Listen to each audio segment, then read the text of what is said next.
The Flashbang is the most fun perk in Dead by Daylight, and hitting a well-timed save can be tricky, but I'm here to give you everything you need to know so you can start saving your teammates. Welcome to Flashbang 101. My name is Insane Troll. In this video, I'm going to teach you the timing and the perks that you can use to land a Flashbang in your next trip to the fog. I'll be placing each of these perks on a tier list for you, and at the end of the video, I'll give you some build examples and some tricks that I've learned from my literal hundreds of saves over on Twitch. If you find this information helpful, be sure to like and subscribe for more content in the future just like this. Let's first talk about the Flashbang perk itself. Flashbang is a Leon Kennedy perk that at max rank allows you to enter a locker and make a flashbang after completing 50% of a generator. Note, this means 50% of the progress was done by you and not you and a teammate. If you and a teammate are both on a gen, you will have to complete the entire gen to get your 50%. The flashbang acts as a special item similar to the Cenobites box or Onryo's tapes in the way that you can have a flashbang and a primary item at the same time. Once created, you can work on a generator to start your progress on your next flashbang. Let's discuss the timing. The timing is the trickiest part of the save and when to drop in order to successfully save our teammates during the pickup animation. If we look at when the killer picks up a survivor, you can break it down into 3 separate movements. The first part of the motion is going to be when the killer actually reaches down and picks up the survivor. Second is when they get the survivor around their knee or their hip height. And then end of the animation when the survivor is on the shoulder and the killer can start looking for a hook. So when we see the killer actually lifts the survivor off the ground and is around knee height, this is where you're going to want to drop your flashbang to perfectly time the blind with the animation. Dropping before this will still blind the killer, but will not cause them to drop your teammate. So you'll get the points, but your teammate will not be saved. If you drop after, the killer is going to have a chance to look up or turn their back, and you'll miss the save entirely. Now that we understand when to drop the flashbang, let's look at the perks that help us in achieving the goal of the save. The first perk we're going to start off with is arguably one of the strongest, the Hanato's perk, Background Player. This perk activates when your teammate is picked up and allows you to sprint at 150% speed for 5 seconds and leaves you exhausted for 20 seconds. This perk has great synergy with your flashbang because it allows you to cover an insane amount of distance, quickly reaching your down teammate and allowing you to rush in to drop the flashbang at the right time during the pickup animation. This is easily one of the best perks for flashbang saves and will be placed up in the S tier. The second perk we're going to talk about is Bond. The Dwight Fairfield perk allows you to see your teammates as auras in a 36-meter range. This is exceptionally strong on indoor maps, making your teammates easier to find. Adding this perk into your build can let you set up and find a nearby place to hide. This is easily an A tier perk. Next up is Breakout, coming to us from Yui Kimura, which causes your teammates to wiggle 25% faster and gives you 7% haste when within 5 meters of the killer when carrying your teammate. Overall, a decent option, but not amazing for the actual flashbang save itself. I believe it belongs in the B tier. Coming to us from Jake Park is our third perk, Calm Spirit. Calm Spirit can be used to counter killer perks that make a flashbang riskier. This perk makes you immune to alerting the nearby crows and 100% resisting the urge to scream, give up your location. It's very situational, but because of its limitation, I am placing Calm Spirit in the C tier. This time, let's talk about Claudette's perk, Empathy. This lets us see our injured teammates from a whopping 128 meters away. However, this doesn't work if the teammate is in direct contact with the killer, and it doesn't work if the teammate is still healthy. This still allows us the information we need to find a teammate and start heading in the direction for a potential save. I am placing Empathy in a B tier. Next on our list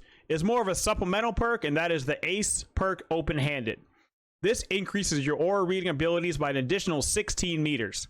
If you run Empathy and Open-Handed, you can actually see your teammate from across the entire map of Hawkins Lab. The perk alone has no value and no use for flashbang save. I'm just going to place this in the D tier. Next up, we're going to talk about Hattie's perk, Inner Focus. It is another aura reading perk. This perk allows you to see your teammate's scratch marks, similar to the killer's POV, and if they lose a health state within 32 meters of you, the killer's aura is reviewed to you for 5 seconds. And I would place this perk in the C tier. Next on our list, coming to us from Jake Park, the perk Saboteur. Saboteur allows you to see hook auras in a 56-meter radius from the pickup spot if another survivor is being carried. This perk also shows us Scourge hooks, which may help us predict where the killer is going to bring our teammate. This is extremely strong for flashbang saves because if you miss the save during the pickup animation, this will allow you to predict where the killer is going to be heading, and trying to intercept and hit a flashbang save on the way to the hook is a very viable option. I use this one a lot, and I'll be placing Saboteur in the A tier. Jake Park back on the list, gifting us another strong perk for flashbang saves with Iron Will. This perk will make your survivor 75% quieter unless you're exhausted. This is more useful on some survivors than others, as certain survivors such as Bill Overbeck are very loud when injured. This will allow you to stay hidden even when injured near the killer. It's a very solid perk that is easy to use and understand and should be in strong consideration for your build. I'm placing this in a high B tier. And last but certainly not least, we're going to talk about Ellen Ripley's Light-Footed. This perk makes your footsteps silent when running until you become injured. This is incredibly strong for flashbang safe since the killer will not be able able to use the audio of your footsteps to know you are close by for the save. And if they don't know you're there, they'll be in for a big surprise when they go to pick up your teammate. It's a simple perk you can put into any teammate saving build with confidence and will be an A-tier addition. Now we have the timing and we have the perks that we can use. Let me give you some build examples and the reasoning behind them. Build example number 1 is going to be our stealth build. Since stealth is one of the most important aspects of a flashbang save because you have to be in close, you will be running light-footed, iron will, and calm spirit. You'll be able to covertly sneak into position for the save, whether injured or healthy, and calm spirit will prevent us from giving away our location via the crows or a scream, and this is very strong, especially in outdoor maps where you need to be sneaky to get in close. The second build we're going to be talking about is always knowing where your teammates are so you can be where you're needed. For this, we're going to be running inner focus, empathy, and open-handed. This will allow you to see your teammates aura from an incredible distance away, and with the boost from open-handed, you will also be able to see where the killer is when they injure a teammate from up to 48 meters away. This will help you get into position, intercept your teammates for the flashbang save. And the last build example I'm going to give you is the one that I personally always use because it gives you a little bit of everything. I bring background player, bond, and saboteur. This gives you the speed to rush in for saves with background player, the aura reading from bond, and also saboteur in case you miss, or go for what I like to call the Sabo Tag and blind when they go to hit you. Class is almost over. We have the timing, we have the perks, and we've chosen the build that we like. Let me give you some tips and tricks that I've learned from my hundreds of saves over on Twitch. And the last one is one that I've used with the most success. One of the best ways the killer can defend themselves is to suddenly change direction when they go for the pickup and to face a wall or another high object where a flashlight can't get to them. The flashbang takes care of this because you can run up and drop the flashbang in between the killer and said wall, allowing you to still hit the blind where a flashlight cannot hit. Another trick I've learned is going for a save in the basement. If you see a teammate in chase around the basement with no other hooks around, getting ahead of the killer is the key. Once you get to the bottom of the basement and around the corner so the killer can't see you or the flashbang animation, wait for the killer to reach about halfway down the stairs before dropping the flashbang. After you drop, make sure you run away from the killer and not back towards the stairs, so this will allow them to walk right into the flashbang and save your teammates. Another trick we can use that's similar in concept to the basement save is a timing or a corner save. It's similar to the basement save in that we're going to get ahead of the killer and drop our flashbang behind a wall or another high object. This will allow the killer to walk right into the blind, saving your teammate. And the last trick I'm going to talk about is my personal favorite and the one I've used with the highest rate of success, the Sabo Tag. The timing takes some practice and a little bit of luck, but when it works, it is so satisfying. If you cannot get the save during the animation, you can go to the hook in front of the killer by using the haste from background player or breakout, and you're going to start the action of sabotaging the hook. When the killer is getting ready to swing, we're actually going to let go of the sabotage and drop the flashbang right as the killer hits us. This will not only hide the animation and the sound of the flashbang being dropped, but will also keep the killer in their post-hit animation, reducing their ability to look up or away in time. And if timed correctly, this is an incredibly strong maneuver that I have a lot of success with. Class is over. I hope this video has helped you with any questions you have about flashbang saves. Any questions? Drop them below in the comments. If you stay until the end, you're a legend and I appreciate you. If you want to join in some games and see these saves happen live, come join me on Twitch, twitch.tv/insanetroll. If you want more content like this, don't forget to like the video and subscribe. And last but not least,